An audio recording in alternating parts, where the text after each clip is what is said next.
بسم اللہ الرحمن الرحیم۔ عزیز طلباء، اللہ تعالیٰ کے فضل اور اس کی توفیق سے گلستان سعدی کی آج ہم 16ویں حکایت پڑھنے کی سعادت حاصل کر رہے ہیں۔ شیخ فرماتے ہیں: پیادہ سرو پا برہنہ با کاروان حجاز، از کوفہ بدر آمد۔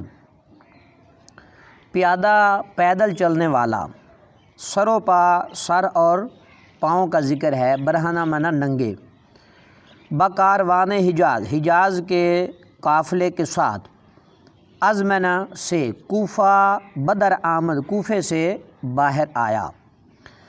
ترجمہ سمجھے۔ پیادہ سروپا برہنہ با کاروان حجاز، از کوفہ بدر آمد۔ ننگے پاؤں اور ننگے سر پیدل چلنے والا حجاز کے قافلے کے ساتھ کوفے سے باہر آیا۔ ایک بندہ جو ہے وہ پیدل چلنے والا تھا، سر سے ننگا تھا، پاؤں میں جوتا نہیں تھا، تو حجاز کے قافلے کے ساتھ وہ کوفہ سے باہر آیا۔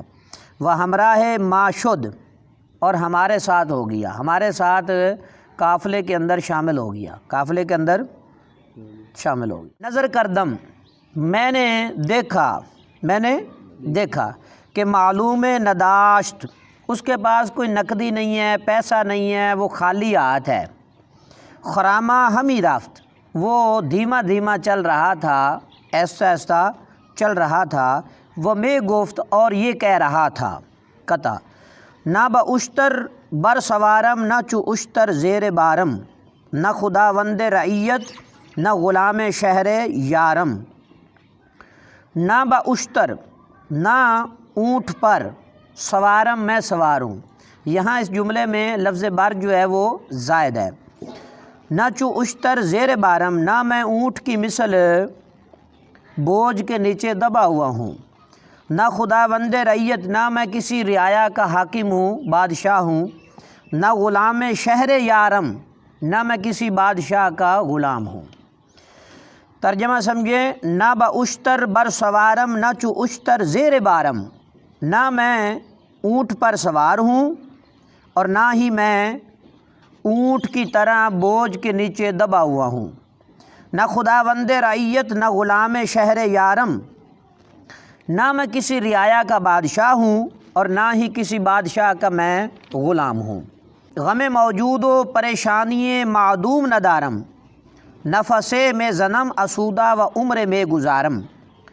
غم موجود کا غم، و پریشانی معدوم کی پریشانی، ندارم میں نہیں رکھتا۔ موجود کہتے ہیں جو آنکھوں کے سامنے موجود ہو، اور معدوم کہتے ہیں جو آنکھوں سے اوجھل ہو، پاس موجود نہ ہو۔ نفس سانس لینے کو کہتے ہیں، ٹھیک ہے۔ نفس جان کو کہتے ہیں، یعنی فا کے ساتھ نفس بمانا جان، نفس یعنی فا کی فتح کے ساتھ سانس کو کہا جاتا ہے۔ نفس میں زنم، سانس لیتا ہوں، اسودہ آرام طور پر، چین کے ساتھ۔ و عمر میں گزارم، اور زندگی بسر کر رہا ہوں۔ ترجمہ سمجھیں۔ غم موجود و پریشانی معدوم ندارم، موجود اور معدوم، موجود کا غم اور معدوم کی پریشانی میں نہیں رکھتا ہوں۔ نفس میں زنم اسودہ و عمر میں گزارم، آرام سے سانس لیتا ہوں اور زندگی گزار رہا ہوں، آرام کے ساتھ زندگی گزار رہا ہوں۔ اشتر سوارے گفتش اے درویش، ایک اونٹ سوار شخص نے گفتش اسے کہا، اے درویش، اے درویش۔ کجا میں روی، کجا جو ہے یہ عام لفظ استعمال کیا جا رہا ہے، حالانکہ یہ لفظ ہے کجا۔ کیا لفظ ہے؟ کہ اصل میں لفظ ہے کہ جا، کس جگہ، کہ جا۔ تو پھر لوگوں میں یہ مشہور ہے، اس کو یہ لفظ یعنی کہ کجا لوگ پڑھتے ہیں، لیکن یہ کجا ہے۔ اشتر سوارے گفتش اے درویش، اونٹ سوار شخص نے اس سے کہا، اے درویش۔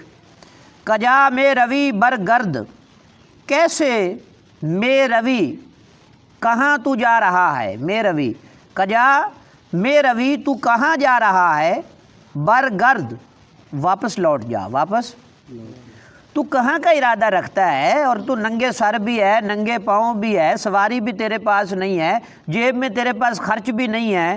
اس نے درویش کو کہا کہ کجا میں روی برگرد، تو کہاں جا رہا ہے؟ برگرد، تو واپس لوٹ جا، کہ بسختی بے میری، بسختی بے میری، کہ تو سختی کے سبب سے بے میری تو مر جائے گا۔ نہ شنید، اس درویش نے اس کی بات کو نہ سنا، درویش نے اس کی بات کو نہ سنا۔ وہ قدم در بیابان نہاد، اور بیابان یعنی جنگل میں قدم جو ہے اس نے رکھ دیا۔ اس پر ایک اور واقعہ بھی میں آپ کو سناتا ہوں۔ کچھ مینڈک جو ہے وہ سفر کر رہے تھے، تو دو مینڈک جو ہے وہ گڑھے میں گر گئے۔ کہاں گرے؟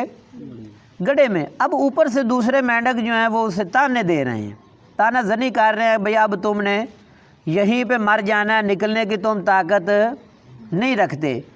تو وہ دونوں جو ہیں مینڈک بڑی کوشش کرتے رہے، نیچے سے اچھل اچھل کر باہر آنے کی کوشش کرتے، لیکن ایک تو جو ہے تانے سن سن کے مر گیا، اور دوسرا جو ہے وہ کوشش کرتا رہا تاکہ وہ گڑھے سے باہر نکل آیا، اس نے اپنی جان کو بچا لیا۔ اب جب تحقیق ہوئی کہ یہ کیسے بچ گیا، تو وہ کانوں سے بہرا تھا۔ کیا تھا؟ اس نے دوسرے مینڈکوں کی بات کو سنا ہی نہیں، اس نے بات کو سنا۔ اس لیے کہتے ہیں کہ لوگوں کی باتوں پہ دھیان نہ دو، لوگ تو تمہارا بیڑا غرق کرنے کے لیے ہیں، تمہیں برباد کرنے کے لیے ہیں۔ اب اس نے لوگوں کی بات کو سنا نہیں، بلکہ اس نے یہ تصور کیا کہ یہ جو اوپر کھڑے لوگ ہیں یہ مجھے باہر بلا رہے ہیں، اور یہ مجھے باہر بلانا چاہتے ہیں، اس لیے وہ اس کے اندر جو ہے جذبہ اور ہمت پیدا ہوتی رہی، حتیٰ کہ وہ اس گڑھے سے باہر آ گیا۔ تو اکثر لوگ جو ہیں آپ کو ڈیگریڈ کرتے ہیں، بہت ساری غلط چیزیں پھیلاتے ہیں، اور آپ کو جو ہے مقصد ہے کہ بزدل بنانا چاہتے ہوتے ہیں۔ تو ایسا نہیں کرنا چاہیے، آپ لوگوں کی باتوں پہ کان نہ دھرے۔ شیخ بھی یہی سمجھانا چاہتے ہیں کہ اس درویش نے اس اونٹ سوار کی بات پہ دھیان نہ دیا، نہ شنید، اس نے اس کی بات کو نہ سنا۔ وہ قدم در بیابان نہاد، اور جنگل کے اندر اس نے قدم رکھ دیا۔ وہ بھی رفت، اور چلا۔ چوب نخلہ محمود برسیدیم، جب ہم نخلہ محمود پر پہنچے، ہمارا قافلہ جو ہے نخلہ محمود پر پہنچا۔ توانگر را اجل فرا رسید، جو مالدار تھا اس کو پہلے موت آ گئی۔ اجل میں نہ موت، فرا میں نہ پہلے، رسید میں نہ پہنچی، توانگر میں نہ مالدار کو پہلے موت آ گئی یعنی پہنچی۔ درویش بے بالینش فرود آمد، درویش جو ہے اس کے سرانے کی جانب آیا، اس کے پاس کھڑے ہو کر اس نے کہا، کیا کہا؟ مصرع: ما بسختی نا بمردیم و تو بر بخت بمردی، ما میں نہ ہم، بسختی میں نہ سختی کے سبب سے، تکلیف کے سبب سے، نا بمردیم ہم نہیں مرے۔ مردیم جو ہے یہ مردن مصدر سے لیا گیا ہے، ٹھیک ہے، اور یہ فعل ماضی مطلق مثبت معروف ہے، جمع متکلم کا صیغہ ہے۔ ما بسختی نا بمردیم، سختی کے سبب سے ہم نہ مرے۔ و تو بر بخت بمردی، تو بختی اونٹ پر سوار ہو کر بھی بمردی تو مر گیا۔ یہ پھر اس درویش نے اسے کہا کہ تو اونٹ کے اوپر سوار تھا، تو تکلیفوں میں نہیں تھا، آسائش میں تھا، پھر بھی تو مر گیا، لیکن ہم نے تکلیفیں بھی جھیلی لیکن پھر بھی زندہ ہیں۔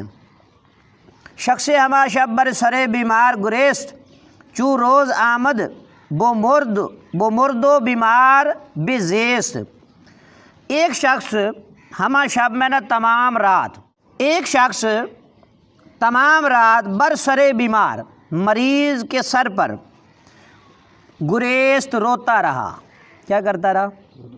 ایک شخص مریض کے سر پر ساری رات روتا رہا۔ چو روز آمد بو مرد، جب صبح ہوئی، دن ہوا، بو مرد وہ رونے والا شخص جو ہے وہ مر گیا۔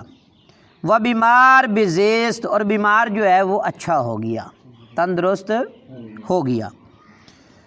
اب شیخ یہ بتانا چاہتے ہیں کہ کسی پہ تنقید نہیں کرنی چاہیے، کسی کو حقیر نہیں سمجھنا چاہیے۔ اللہ تعالیٰ جسے چاہے زندگی عطا فرمائے، جسے چاہے موت عطا فرمائے۔ ساری رات رونے والا جو ہے وہ تو مر گیا، لیکن جو بیمار تھا وہ صحت یاب ہو گیا۔ قطع اے بسا اسپ تیز رو کے بے ماند کہ کھرے لنگ جاں بمنزل برد۔ بسا اوقات اسپ تیز دوڑنے والا گھوڑا، یعنی عربی گھوڑا، کہ بے ماند کبھی کبھی وہ بھی پیچھے رہ جاتا ہے۔ تیز دوڑنے والا گھوڑا کبھی کبھی پیچھے رہ جاتا ہے، کہ کھرے لنگ جاں بمنزل برد۔ لنگڑا گدھا جو ہے وہ بھی اپنی جان کو منزل مقصود تک کھینچ لے جاتا ہے۔ کبھی کبھی لنگڑا گدھا جو ہے وہ تیز گھوڑے سے بھی پہلے پہنچ جاتا ہے، اور تیز گھوڑا جو ہے کبھی کبھی وہ پیچھے رہ جاتا ہے۔ بسا کے در خاک تندرستہ راہ دفن کر دیم و زخم خوردہ نمرد۔ بسا اوقات یوں ہوتا ہے کہ ہم در خاک مٹی میں تندرستہ راہ دفن کر دیم، تندرست لوگوں کو دفن کر دیتے ہیں، یعنی ہٹے کٹے ہوتے ہیں، نوجوان ہوتے ہیں، لیکن اچانک موت آ جاتی ہے، ان کو ہم قبر میں دفن کر دیتے ہیں۔ وہ زخم خوردہ نمرد، بعض اوقات یوں ہوتا ہے کہ زخم جس کو لگے ہوئے ہوں کافی زیادہ، وہ نہیں مرتا۔ کافی زخم لگا جو ہے وہ زندہ رہتا ہے، مرتا نہیں۔ یہ اللہ تعالیٰ کی شان ہے، جسے چاہے موت عطا فرمائے، جسے چاہے زندگی عطا فرمائے۔ تو یہ اس میں شیخ نے ہمیں بہت بڑی نصیحت عطا فرمائی اور سبق عطا فرمایا کہ درویشوں کو دنیاوی معاملات میں اسباب کی طرف زیادہ دھیان نہیں دینا چاہیے۔ اللہ تعالیٰ بغیر اسباب ظاہری کے بھی انسان کے مقاصد کو پورا فرما دیتا ہے۔ اللہ تعالیٰ انسان کے ظاہری مقاصد کو بغیر اسباب کے بھی پورا فرما دیتا ہے۔ عزیز طلباء، اللہ تعالیٰ آپ سب کو علم نافع عطا فرمائے۔